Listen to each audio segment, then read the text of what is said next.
Do's and don'ts.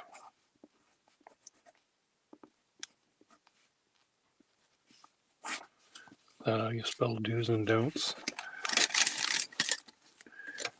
Well, I'm not putting a apostrophe after the word do, as some people might.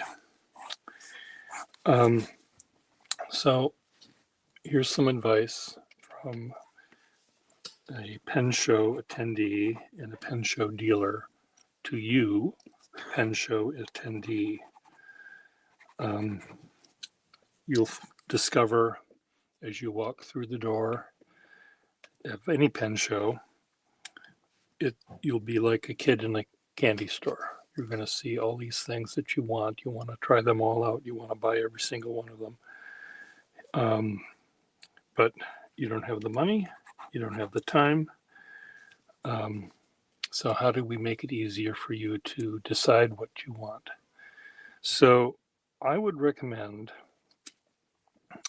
there's certain things that you'll automatically be attracted to if you know you want to buy a modern pen from Noodlers or from Estabrook or whatever the new brands are. You're going to go to that table and you'll spend your money and your time at that one table probably only. And then if you only know modern pens and you only want to look at modern pens, but you don't know what brand you want, that's going to be the hardest thing, the hardest job probably, because you'll be learning lots of things about lots of different aspects of a pen. So the more that you pay attention to whether you like a pen or not, please make mental note of that. If you discover that you only like pens that are blue in color by trying out a bunch of pens and you keep on looking at that blue one, you've learned something. And maybe it takes trying out a bunch of different pens to realize something like that. Generally, it might be discovering you like a pen of a certain size, or you like a pen that has a certain kind of nib. You'll learn that if you didn't already know that. For vintage pens, that's another completely different. Well, let's stick with the modern pens for the moment. Chances are a modern pen sold by a retailer at table A will be more or less equal to the same pen sold at table B by a different retailer. They might have a sale in some way, or they might give you free ink or a sketchbook or a notebook or pen case or something to make this deal seem sweeter than here. It's like buying a car.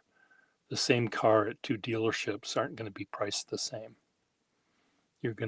Someone's going to offer you something that you might not even want, but you think you want it. So modern pens might have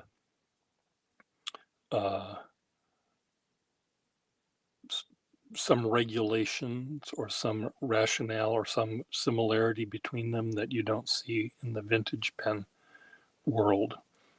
The vintage pen world, this exact pen could be on 3 different tables, and it could be priced $50 at one table. It could be priced $100 at another table. And both of those prices are correct. And you're saying, Pierre Gustafson, how is that possible that they're both correct? Well, they are. This pen at the $50 table is sold by a dealer who doesn't like these pens. He hates these pens. Somehow this one landed at his table. He just doesn't like the way it looks. He doesn't like anything about it. He would throw it away if he had the chance, but it's worth money, so he's selling it for $50. The other person at the other table right next door has exactly the same pen, but that dealer loves this company, loves this styling, loves the nib. that it has and is able to sincerely ask $100 for it while the guy next door is asking 50. And you can see that price difference at a pen show. And it's hard to understand that both prices are correct, but they are. Another thing is someone might be selling this pen unrepaired, unrestored, where the other person paid a pen restorer $35 to have it fixed. So they add that cost of repair into the pen. Completely understandable. That's why the pens might be different prices. So don't automatically think that the person who has this pen at $100 is trying to screw you, or the guy that's selling it for $50 is not. They're both trying to screw you. No, of course they're not. They're not trying to screw you at all. They're trying to sell a pen that they have for sale. And some of them might have more money into it and might like that model more, or might understand something about a pen. Knowledge is valuable. Someone buying a postage stamp at a yard sale by someone who just kept all their old letters, and grandma died and the grandkids are selling all of these, a big bag full of old letters that have stamps on them because they don't care. You might buy the box for $100, and right in one of those things is the upside down airplane stamp that grandma got from grandpa when they were dating. They didn't know that they had something valuable, but the same stamp at the stamp collector's pen stamp show, the philately show, and now it's $1 million. Same exact stamp. So generally, pen people aren't as clueless as the grandkids selling grandma's letters. They generally know a little bit more, but sometimes they don't. So what can you do? Let's pretend you're going to the show and you're excited about finding a pen, especially for those that want to use them. The people that just collect them, that's another completely different group of people.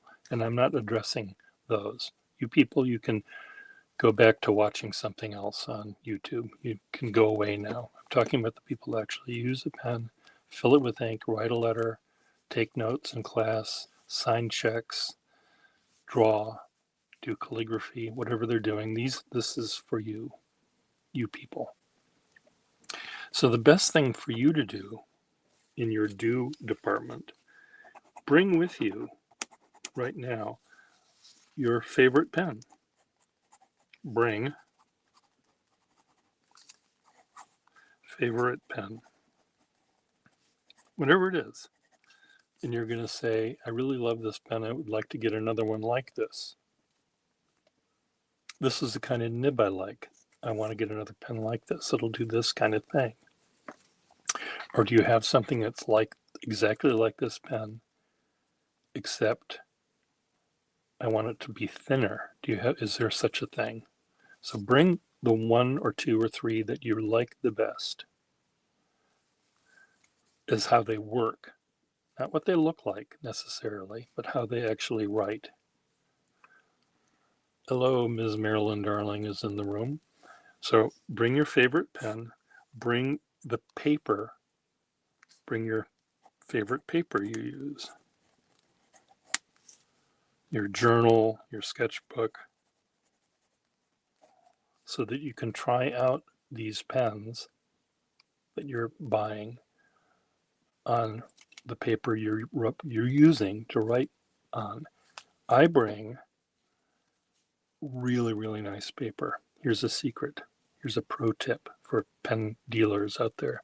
Bring really, really smooth paper. Paper that really, really works well with the pens, with fountain pens. For me, I bring 100-year-old ledger paper. It is so smooth. It is so crisp.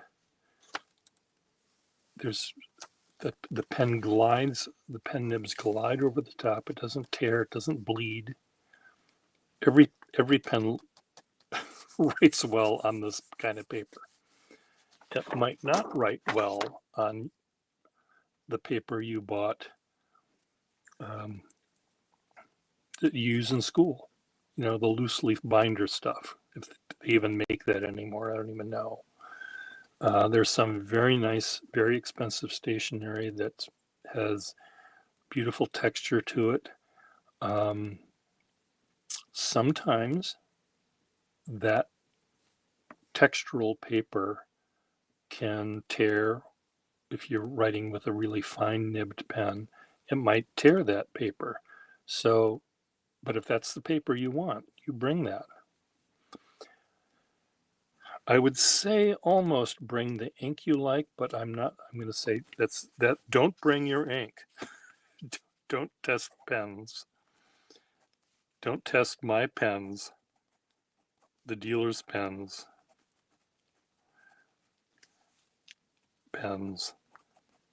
In your ink.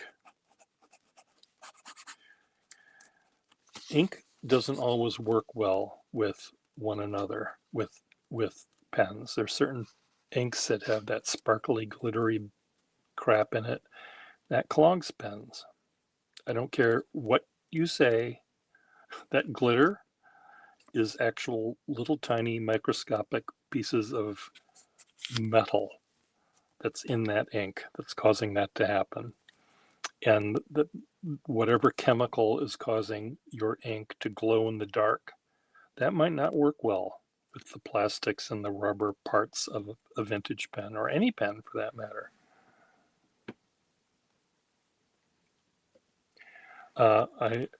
Ms. Marilyn Darling is telling me that there are certain pens that are made that work with that kind of ink, the glittery ink, and it's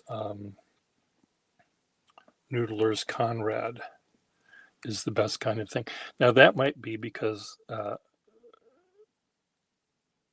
Ms. Marilyn Darling, after she uses any ink or any pen, she takes the entire pen apart and cleans all the pieces. For lazy people like me, I fill a pen and I keep using it for a week or 2 or 3 until the ink runs out, and then I fill it again. I don't completely clean the pen after I use it every single time. And that's an important factor. Anyway, back to the do's. So bring your favorite pen, bring your favorite paper. Another thing you should bring, since we're talking about the bringing part, don't bring your 2-year-old in a stroller. You can bring young children, but don't bring children that don't know how to behave in a crowded space with expensive items that they can break.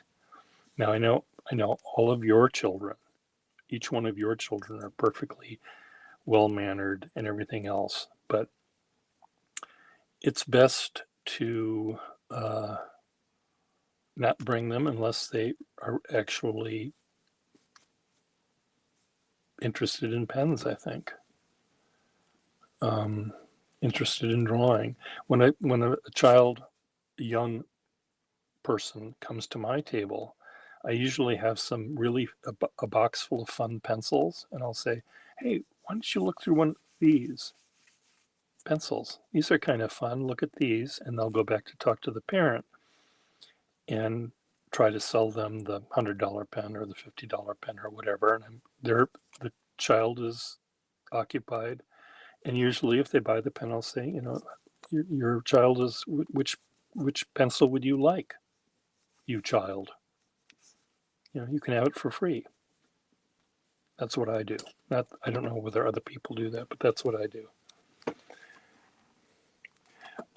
My kids have 4 legs and love to cause havoc. Don't bring your dog or your cat or your parrot. Also, one of the things you don't, when I say don't bring kids, don't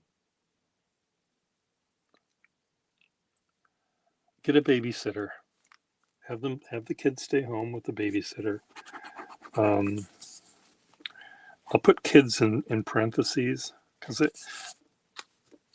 I'm not trying to keep them from learning to enjoy pen, because there's a lot of kids that really do. Don't bring strollers. Strollers, no. Just don't bring them because they are big. Some strollers I see these days are bigger than a car, an automobile, and they clog the aisles. The thing about a pen show is you've got a table here. Here's the ground. Here I am sitting on my little stool. Here you are trying out this pen.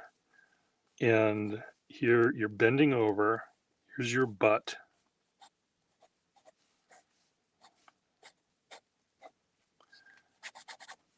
Sticking out in the aisle. There's someone over here in this table. They're doing the same thing. So there's this Khyber pass of passages of butts you have to maneuver to get through the aisle, and with a carriage behind you, a stroller, that just makes it all the more difficult for you to navigate and for these people to actually enjoy trying to figure out what pen they want. So it's a little bit crowded. The same thing goes with backpacks. Backpacks. You know, someone standing up, even looking at a pen, and they're looks like they're climbing the top of Mount Everest later that day. Just don't bring those either. You can have a shoulder bag or something, but the thing that sort of sticks out behind you, whether it's your butt or your backpack or your stroller, try to avoid that because it is kind of tight.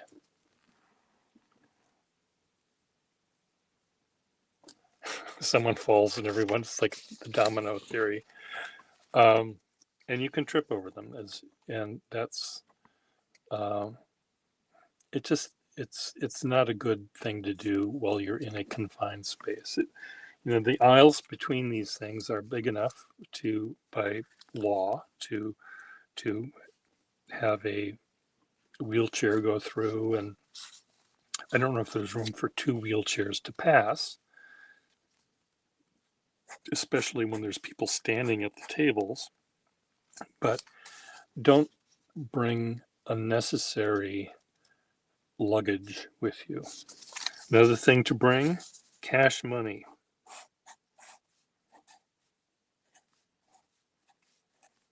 Here's George Washington. That won't buy you much. Here's Ben Franklin. That'll work. Here's Hamilton.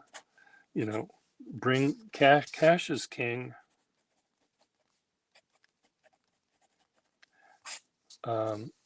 Credit cards, not everyone takes credit cards. Most people take PayPal or Venmo. Not everyone takes credit cards. Pen people are notoriously cheap, and the idea of giving MasterCard or even PayPal a piece of the action is not something we like. Checks, I've only had one bad check in my life at a pen show. So I take checks. Now, don't all of you go out and find checkbooks of dead people and try to write me a check.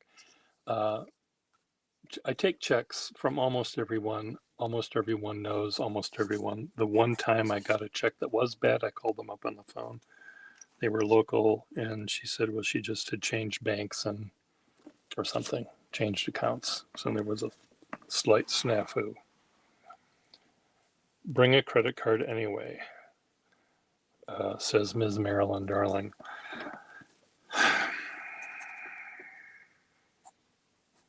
What do I have to say to that, Ms. Marilyn?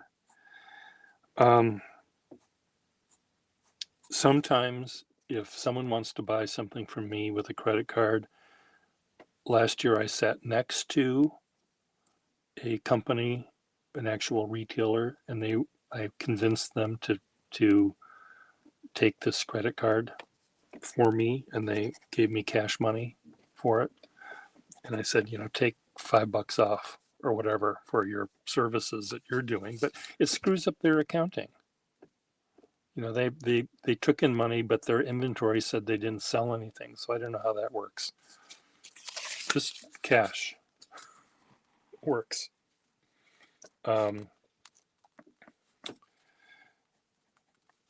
Favorite pen, favorite paper, well-behaved kids, no strollers, no backpacks, cash is good.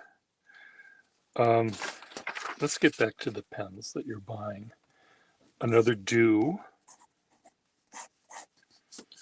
Always ask the person, especially vintage, how the pen fills. How do you fill the pen?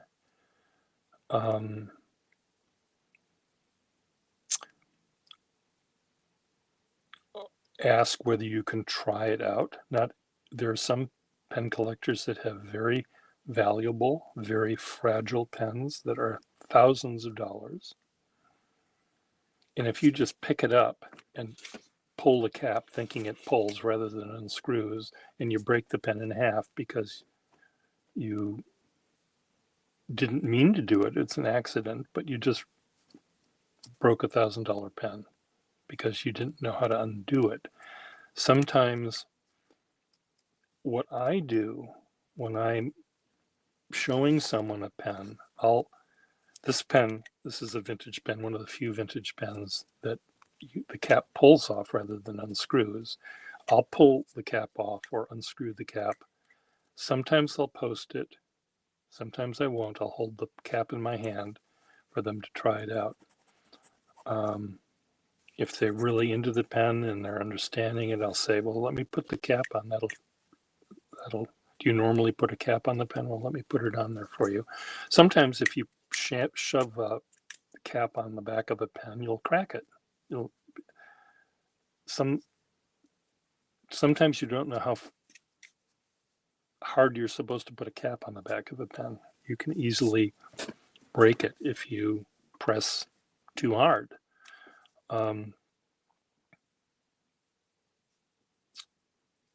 Here I'm scaring people away from even wanting to attend, but just make sure, ask first, can I try out the pen? The dealer might say, sure.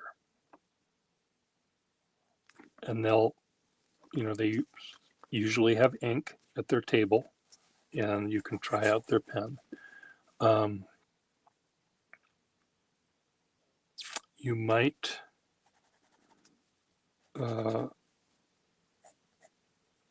usually a pen dealer, this dealer will see how you're holding the pen, and they may say, oh, before you do anything, can you hold it a little bit differently?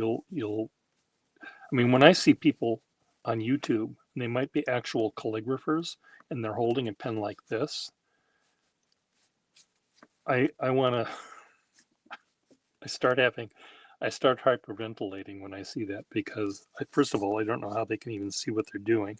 But if you hold a pen with a nib too vertically, and you press down on it to get, thinking you're going to get pressure, you're going to break the nib. So I usually watch the person as they're putting the pen in their hand and they're starting to write. I might make a suggestion. Can you hold the pen a little bit further down like that? So it's not like this, it's like that. Can you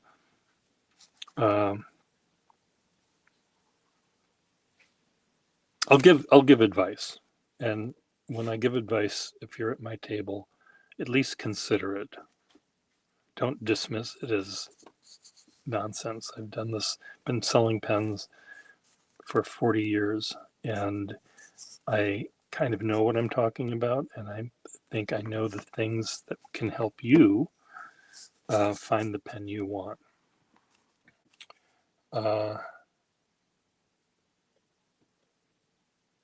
Ask questions. Someone, Ms. Marilyn Darling, is saying to ask questions. Asking questions of dealers is perfectly fine. Some questions they can answer easily.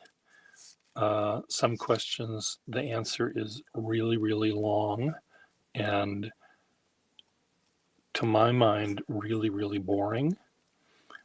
Oh, this pen was made in the first quarter of 1942, and that color was called Cordovan Brown, and that was, they made approximately 2 million copies during the 6 years it was in production.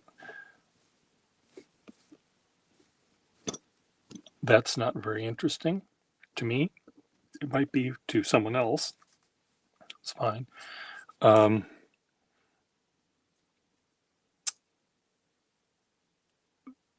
A question I might like would be, I've got two flexible nibs and I'm trying to sell two nibs to someone. They're very similar, and they might say, well, what do you, Pierre Gustafson, what do you think is the difference between these two nibs? And I'll say, well, one is a little finer, starts a little finer, goes a little broader, the range is bigger. This one seems a little scratchy, but that's because the fineness is so fine. This pen would be great for a calligrapher. This one would be better for a drawer, someone who sketches. So I'm pretty good at trying to find a pen for a particular use. So I'm going to be asking you people a lot of questions. What kind of drawings do you do? Can you show me an example of your drawings? And if I see a drawing that is made with thousands of little tiny crosshatchy lines,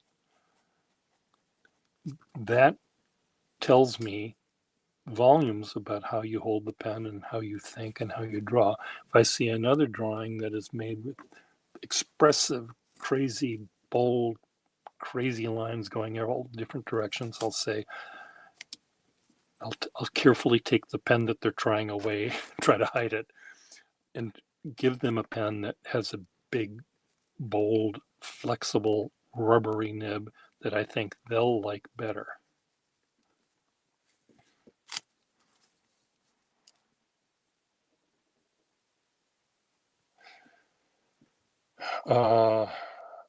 Does it, Marilyn is asking me questions about, does this pen, I love this pen, but can it come with a gold trim rather than silver? Yes, it does. It did come that way. I don't have any, but go to that table over there. They have 3 of them, I noticed. I'm very good, and I think nearly everyone at a pen show, every dealer at a pen show is very good. We've known each other for 40 years, some of us. And we know the stock that other people have, and we're very happy. I'm very happy to send people to another dealer. I'm also happy, if you want to bring this pen, can I show the pen I'm buying from you, from this guy that I buy pens from, to see if he thinks it's okay? I can do that, but A problem is, um, let's say I want $100 for this pen, and you bring it over to the guy that doesn't like this model, hates this model of pen. He might say, or she might say to this person, why are you buying that crappy Waterman? That was like at their last, one of the last pens they produced. It's, why don't you buy this one over here that I'm selling for um, 3 times as much money that was made earlier. I don't know whether people would actually say that, but they might say, they might disparage this pen.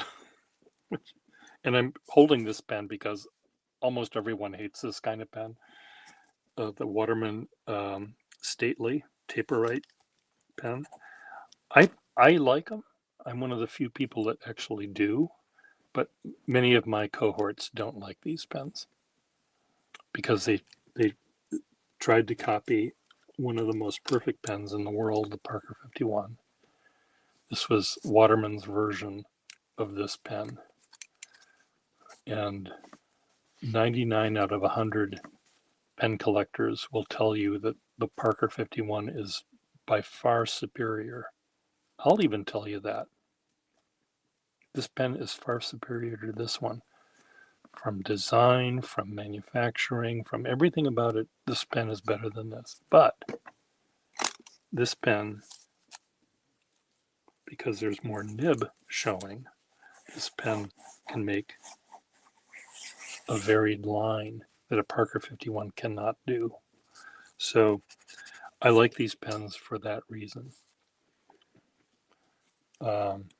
So I am a matchmaker. I will be more than happy to send a client that wants to buy a pen from me to buy it from that person over there, because their selection is better of a particular model that they want. So I'm very good at that. So do ask questions. Do ask if you can try the pen out. Make sure to ask whether it's been repaired or not, because some vintage pens are not repaired. Most are, but some aren't. Many, there could be a box of 20 pens that the dealer bought on his way to the pen show, stopping at a flea market, and they bought all the pens. They haven't even tried them out yet. They don't know if they work. They don't know anything about them, but they're going to still try to sell them. And they usually can tell whether the pen has a sack in it by just trying the lever a little bit. If there's a hard sack in there, the lever won't come up. It'll stay down. And if they pull it up, they're going to break the lever. So they don't pull it up. But they'll say to you, the pen doesn't have a new sack in it, but the guy over there can probably put a sack in it for you. And there are people that can do that. I've done it. I will do it this weekend or next weekend at the Boston Show too. I don't have the equipment with me to completely clean the pen. And I'm not going to take the pen completely apart to put a sack in the pen. So, but I can put a sack in the pen. I know how to do that.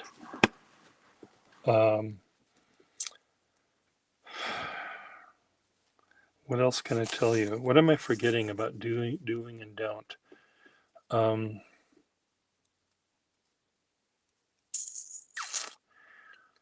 Again, my knowledge base is almost entirely with vintage.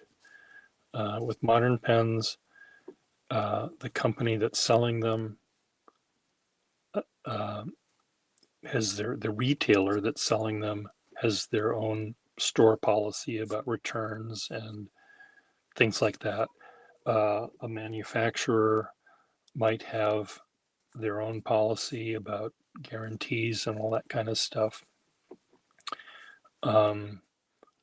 There are some vintage people that guarantee their pens.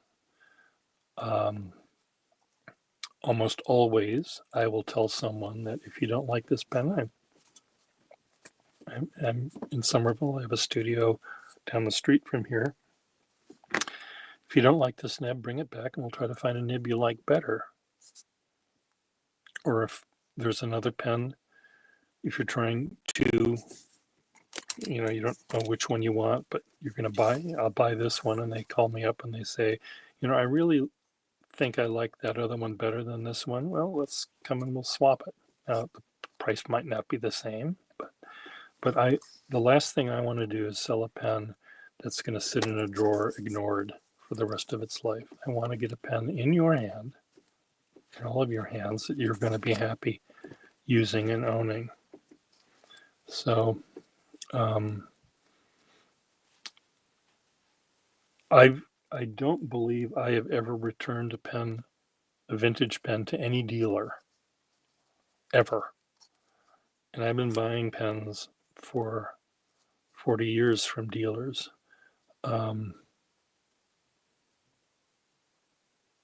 I could have certainly returned one or two.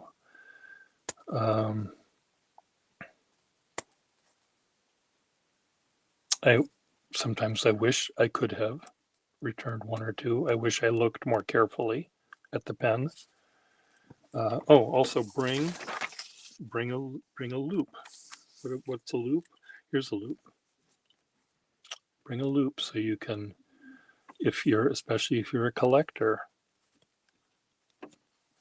I'll have collectors come to my table as well as users. I'll have a collector come to my table and they'll pick up a pen and they'll study it with their loop. They'll get out their little flashlight and they'll study every little bit of it. And then they'll ask me what's wrong with the pen. I said, you've looked at it more closely than I have in the 40 years I've owned it. If you don't see anything wrong with it after your examination and something is wrong with it, that's not my fault. Oh, I saw there's this little hairline crack. Well, if you want me to look through with my 69-year-old eyeballs, I'll do the best I can, but my eyes aren't perfect. That's another thing, that when you're buying a vintage pen, especially a vintage pen from before 1940, chances are it will have wear on it. It will have teeth marks. It will have discoloration. It will have. Now I can take Simichrome and make everything look shiny, and some people do that. But you do find pens that have plating wear. Here's an example. This band, that the gold plating is worn off on that side. It's still there on the front. That's because for decades this pen has been slid into the shirt pocket or coat pocket of the owner. So the part that didn't get rubbed off is the part that didn't do any rubbing. Now I could polish this up with Simichrome to make it all look like it's never been worn off. But I don't do that. I show the warts if I can. I try to keep it the same way that it is.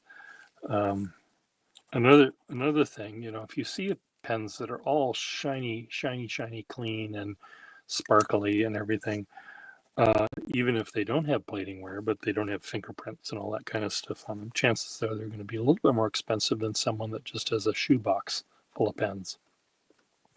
Even if every pen in that shoebox works, they don't buff them and make them look all sparkly, because it takes time and they don't want to charge you for the time that they made it look pretty. Sometimes they do, or won't, but sometimes they do. So Anyway, what else am I forgetting? Probably lots of different things. But I want to post this, get this online now, so people that are coming to the Penn Show in 2 weeks here in Somerville that have never been to one, they have an idea that they're in for a treat, but they also need to understand that there are some things that they should look out for, and hopefully this will address some of those things.